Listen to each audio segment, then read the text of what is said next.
You're exhausted from caring, not from the work of your life, from the constant, invisible labor of managing how you appear inside it, monitoring your words before they leave your mouth, adjusting your reactions to make other people comfortable, carrying opinions you've already outgrown because voicing the new ones feels like too much to explain. You are almost at the edge of something, and this video found you right before you crossed it. If that landed before you finished reading it, hit, like right now, it means you're exactly where this was made for.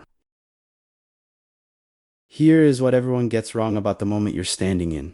They call it not caring. They describe it as indifference, as detachment, as giving up, as if the person who stops performing for other people's approval has simply run out of effort, as if it's exhaustion, not even. It isn't what you are moving toward is not the absence of feeling. It is the presence of something more specific, a self that no longer needs external permission to exist. And that is one of the most profound transformations a human being can undergo. Not because it is rare, but because of what it costs to get there.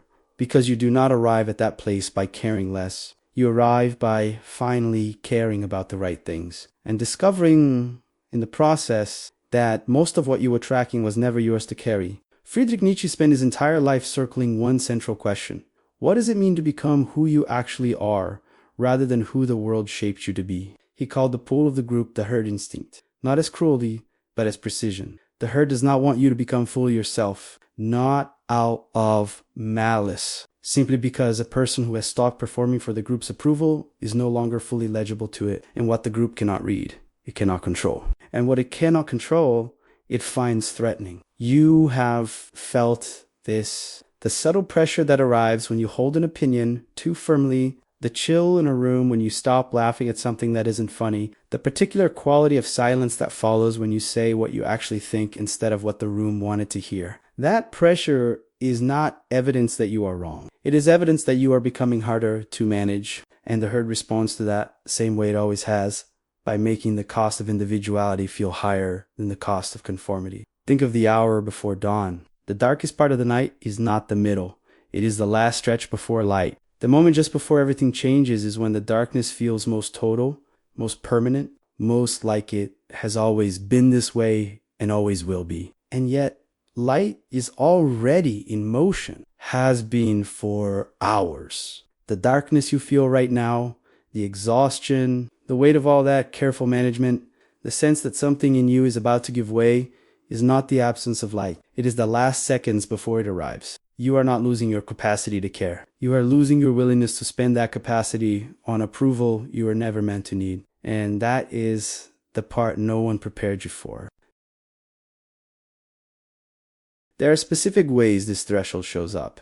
The exact behaviors that tell you how close you are to crossing it. None of them look like strength from the outside. Most of them look like flaws, but every single one of them is a signal. The first is feeling guilty for outgrowing situations that used to feel like home. The friend group that no longer interests you. The family dynamic you can see clearly now in a way you couldn't before. The version of your life you worked hard to build and that somehow fits worse every year. You feel guilty because you remember loving these things. Because people who love you are still inside them. Because leaving, even just internally, even without a word, feels like a betrayal of someone you used to be. This guilt is not evidence that you are wrong to outgrow them. It is evidence that you are someone who loved them genuinely. The guilt and the growth are both real. They do not cancel each other. The second is apologizing for having needs that inconvenience others. Not out of genuine regret, ouch, you have reflex. Out of a trained instinct that your needs, when visible, are a burden someone else will have to bear. You apologize for taking up time,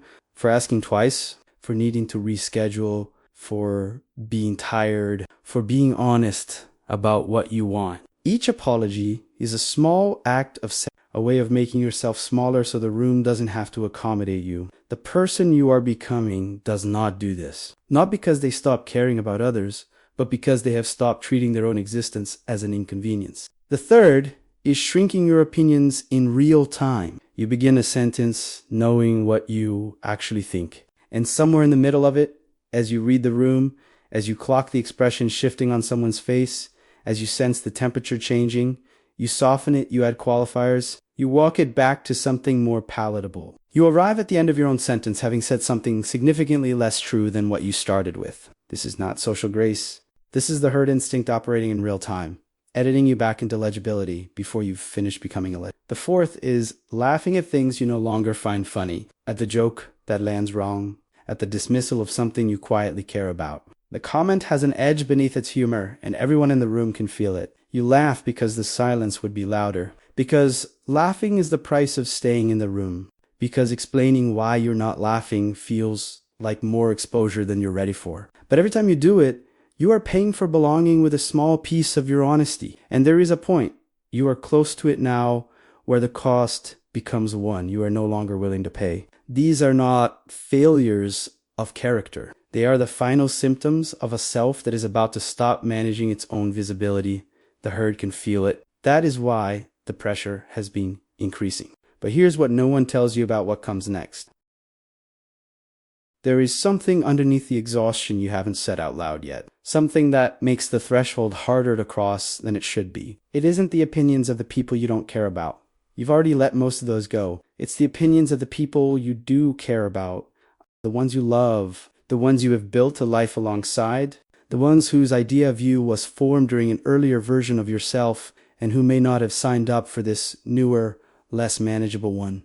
That fear is real. And it deserves to be named directly. If you stop performing, some of these relationships will change. Not because you become a different person at your core, but because some of your relationships were built on performance. On the version of you that laughed at the right moments and softened the right edges and never held an opinion quite firmly enough to make anyone uncomfortable. And if that version recedes, if the real one emerges with all its specificity and stillness and quiet refusal to keep apologizing, some people will not know what to do with it. Some of them will ask you what's wrong. Some of them will tell others you've changed. Some of them will pull back quietly in the way that people pull back from things they can no longer fully predict. This is the last darkness before dawn. This is what makes the threshold feel like a cliff instead of a door. But here's what is also true. The relationships that survive this crossing, the ones that stay, that adjust, that meet the real version of you and choose to remain, those relationships will be the only ones worth having had. Not because they passed the test, but because they were real. The ones that required your performance to sustain them were never relationships with you. They were relationships with the role you were playing, and the role is finished. Do one thing right now. Think of a single opinion you have been holding back. Not because you don't believe it, but because you were afraid of how it would land. Just sit with it for 30 seconds. Don't speak it yet. Just feel what it is like to know it fully, without immediately reaching for the softening. That is the first second of the new light. This is when everything begins to shift. You came into this video looking for permission. Permission to stop performing. Permission to let the management go. Permission to be recognizable first and foremost to yourself, and to trust that what is real in your relationships will survive that. Here it is. You don't need permission. You never did. The belief that you did, that your authentic self required the approval of others before it was allowed to exist, was the herd instinct operating at its most efficient, keeping you legible, keeping you predictable, keeping you inside the boundary of what the group can accommodate. That belief was installed early, and it was reinforced constantly, and it served a real purpose at the time. But you are not that age anymore, and the people whose approval shaped you were doing their best with what they had. You do not owe them a performance for the rest of your life in gratitude for their best effort. Nietzsche wrote, "The individual has always had to struggle to keep from being overwhelmed by the tribe. To be your own man is a hard business. If you try it, you'll be lonely often and sometimes frightened. But no price is too high for the privilege of owning yourself. Not comfortable, not easy, not free of loss, but yours, entirely and finally yours. The darkness before dawn is not a punishment.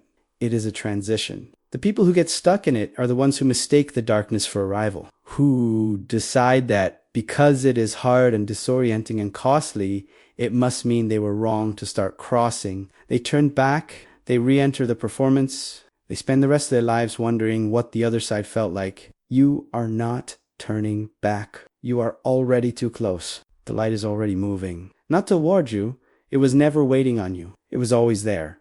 On the other side of the last thing you were afraid to let go of. The last apology you don't know. The last laugh you don't mean. The last sentence you soften before it leaves your mouth. Cross it. Not loudly. Not dramatically. Simply by deciding one moment at a time, that you are no longer available for the performance. Nobody who matters will love you less for becoming real. And anyone who does loved the performance, not you. If this found you at the exact moment you were ready, write in the comments, "I'm done performing." Let's see how many of us are standing at the same threshold right now. If this channel new to you, subscribe. Every video on this channel is built for the exact crossing you are in the middle of right now. The next one goes one step further than this one did. Don't stop at the threshold. The other side is what you came here for.